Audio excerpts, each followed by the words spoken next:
तो हम जो है ना यहाँ पे ग्राफ पे पहुंचे थे।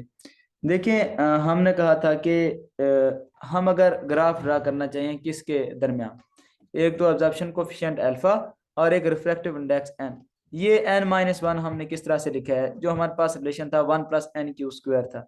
ये देखें, यहाँ से अगर हम इसको एन माइनस वन कर दें, बाकी ये इक्वेशन बच जाएगी। इसके दरमियान और कोफिशिएंट जो है ऑब्जर्प्शन कोफिशिएंट अल्फा, उसके दरमियान अगर ग्राफ ड्रा करना चाहिए तो ये देखिए, हमें ग्राफ ना दो तीन इंफॉर्मेशन दे रहा है, हम वो देखते हैं वो किस तरह से। एक तो ये देखें, ये जीरो हो रहा है। ये कब जीरो हो रहा है, यानी कि ओमेगा जो है ना, जब ओमेगा जे के इक्वल हो रहा है तो एक रेजोनेंस की कंडीशन सेटिस्फाई हो रही है, यानी कि एक नेचुरल फ्रीक्वेंसी और एक इलेक्ट्रोमैग्नेटिक वेव या ड्राइविंग फ्रीक्वेंसी जो थी वो आपस में इक्वल हो रही हैं। तो इस कंडीशन को हम कहते हैं रेजोनेंस। ये देखें, in the graph we see that when omega is equal to omega j, mean when frequency of electromagnetic wave equal to the frequency of natural frequency, there is a resonance phenomenon formed and the absorption coefficient alpha is maximum. अब देखें, अब जब omega equal हुआ omega जे के, यानी कि omega हमारे पास क्या था, नेचुरल फ्रीक्वेंसी था ओमेगा जे, और ओमेगा हमारे पास क्या था, इलेक्ट्रोमैग्नेटिक वेव की फ्रीक्वेंसी था। जब ये दोनों चीजें जो हैं आपस में इक्वल हुई तो हमारे पास कंडीशन क्या बनी, हमारे पास कंडीशन ये बनी कि हमने कहा, तो हमने कहा जब ये आपस में इक्वल हुई तो रेजोनेंस की फॉर्म बनी। और उस टाइम क्या हुआ कि ये देखें, ये अल्फा जो है उस टाइम पे मैक्सिमम हुआ, यानी कि एब्जॉर्प्शन कोएफिशिएंट। इसका मतलब ये है जब ओमेगा इक्वल टू ओमेगा जे होता है तो जो इलेक्ट्रॉन है वो ओसिलेट करता है हायर एम्पलीट्यूड के साथ, यानी कि एम्पलीट्यूड एब्जॉर्प्शन कोएफिशिएंट बताता है हायर एम्पलीट्यूड के साथ जो है ना वो ओसिलेट करता है। अब इसके बाद एक हमें ये चीज और इंफॉर्मेशन देती है। देखें, बिल्कुल उसी टाइम पे जब जो है ना रेजोनेंस की फॉर्म बनी, उसी टाइम पे जो रिफ्रैक्टिव इंडेक्स है शार्पली डिक्रीज हो गया है। ये देखें, ये फेनोमेना फॉर्म ये बना है हमारे पास फेनोमेना। अब ये चीज हमें क्या बता रही है, देखें, we see that as we increase frequency refractive index is increases। वो हमें पिछली ही बात हमने बताई है कि जैसे हमने फ्रीक्वेंसी बढ़ाई तो रिफ्रैक्टिव इंडेक्स भी बढ़ गया। And also we see that near the refractive index drops sharply, this behavior change in refractive index known anomalous dispersion। अब ये फेनोमेना जो है, यानी कि शार्पली जो डिक्रीज हुआ है रिफ्रैक्टिव इंडेक्स में, ये एनामोलस एब्जॉर्प्शन कहलाता है। अब आगे चलते हैं हम।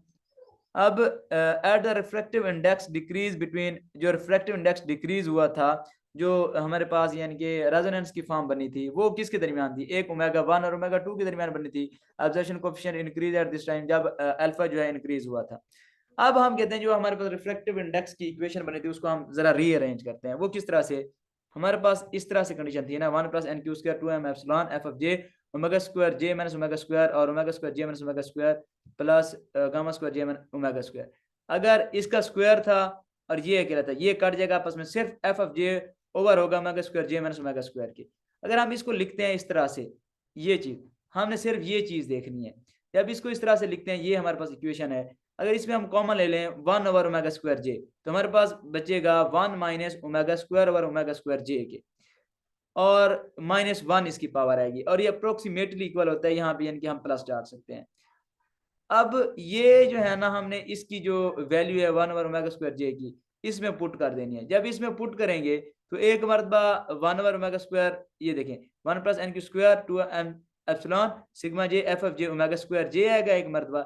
एक मरतबा हमारे पास आएगा ओमेगा स्क्वायर कॉमन, यानी कि बाहर निकाल के ये वाला, एक मरतबा ये ओमेगा स्क्वायर जे और एक मरतबा ये वाला ओमेगा स्क्वायर जे, ये वाला ओमेगा स्क्वायर जे, ये हो जाएगा ओमेगा पावर 4 जे। ये देखिए, अब एक चीज हमें पता चल रही है, ओमेगा हमारे पास किसके इक्वल होता है, ये देखें हमारे पास यानी कि two pi c over lambda के इक्वल होता है ना ओमेगा।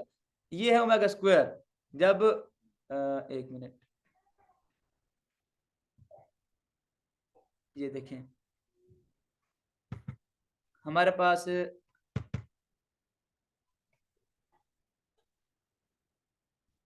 ओमेगा इक्वल होता है two pi c over lambda की, यहाँ पे ओमेगा स्क्वायर है तो ये किसके इक्वल होगा, ये four pi square c over lambda के इक्वल होगा। इसको मजीद रीअरेंज करें, one plus n q square two m epsilon, ये एज इट इज। अब अगर हम एन क्यू स्क्वायर और two m epsilon f of j, इसका सिर्फ हाफ यानी कि ओमेगा स्क्वायर जे कॉमन ले लें, ए को हम बाद में लिखते हैं। देखिए ओमेगा स्क्वायर जे आ गया।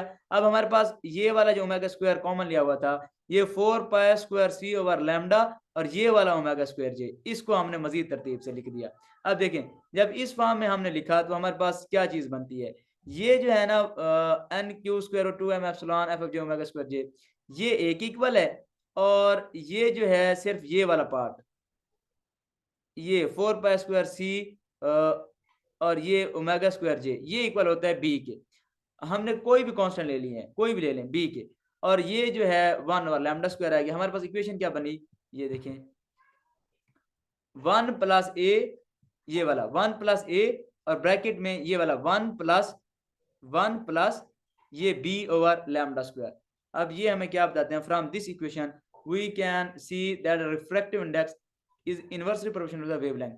हमने देखा कि जो रिफ्रैक्टिव इंडेक्स था एन, वो इनवर्सली प्रोपोर्शनल आ रहा है 1 ओवर लैम्डा स्क्वायर, है ना, तो इनवर्सली प्रोपोर्शनल है वेवलेंथ के, यानी कि रिफ्रैक्टिव इंडेक्स वेवलेंथ पे डिपेंड कर रहा है, तो परमिटिविटी भी इस पे डिपेंड कर रही है, क्योंकि वेवलेंथ के वो रिफ्रैक्टिव इंडेक्स के इक्वल थी, n equal to epsilon r के था। तो हमने पहले कहा था कि ये कांस्टेंट होते हैं पैरामीटर्स, लेकिन यहाँ पे हमने साबित कर दिया कि ये रिफ्रैक्टिव इंडेक्स अगर जो है लैम्डा स्क्वायर की यानी कि इनवर्सली प्रोपोर्शनल है, तो परमिटिविटी भी इसके इनवर्सली प्रोपोर्शनल है। And this equation is called Cauchy's equation, and A or B are called Cauchy's constant. A is the coefficient of refraction and B is the coefficient of dispersion. ये हमारा आज का topic था। उम्मीद है आप तमाम लोगों को समझ आया होगा। अगर कोई आपको क्वेश्चन हो तो आप जो है ना पूछ सकते हैं।